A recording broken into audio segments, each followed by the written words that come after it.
Sorry I've been so busy the past few days. The real question is on Sony and Canon. It's been all but entirely confirmed that Canon is recalling their just released R5 due to overheating. Apparently there's only 5 units shipped in all of Germany, and inside sources say that Canon has confirmed that the second wave, there's really not even a first wave, won't arrive until November. That's a delay of many months.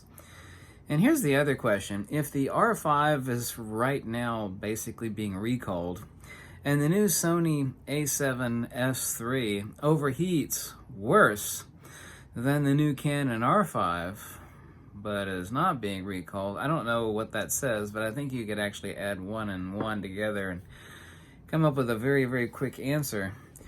I've actually said since the beginning that these cameras need to stop pretending that they're black magic or that they're red, and not Sony, not Canon, nobody is that. Unfortunately, in a shrinking camera market, all these camera companies want to outspec or outspecification each other, and that's not a good thing. These compact little cameras, especially ones with larger, I mean, the Sony A7s III is a low megapixel camera. It's 12 megapixels. I mean, it's still overheating. I count 4 reports so far, 2 of which are on YouTube. These cameras cannot have such incredibly high scan rates and readouts, all that data processing, without actually designing a physical cooling system or a solid copper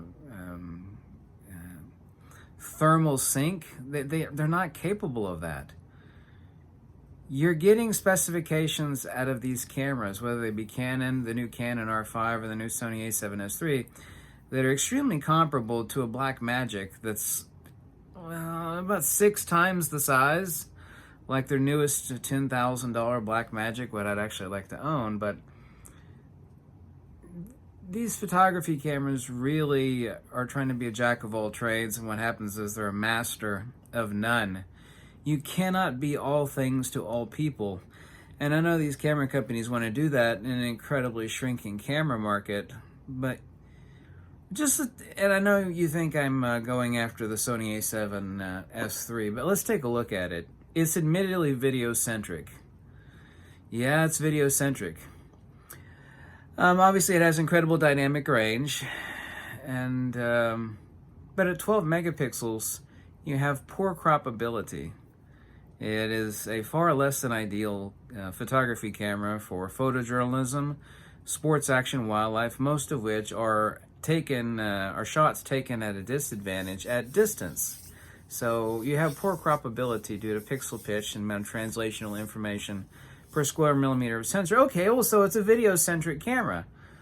Well, the problem is that it overheats. I mean, obviously the video is incredible, and obviously it has new touch menus, and they've even redesigned the menus. But if it fails for most aspects of photography, and it is video-centric, it's not photography-centric, and it fails as a reliable video camera, then by God, unless you're, a complete Sony fanboy, can you draw a logical, intelligent, wise conclusion from that? I know the R5 is Canon's first foray into the, perfect hybrid to compete with Sony. But when you drop the R5 and there's, a very, less than 100 or so people out in the world that have the camera, and it's already time for a recall. Where was the beta testing phase of this? I mean, why were these cameras not put in the hands of Canon employees to test out in normal operating conditions that videographers would operate in?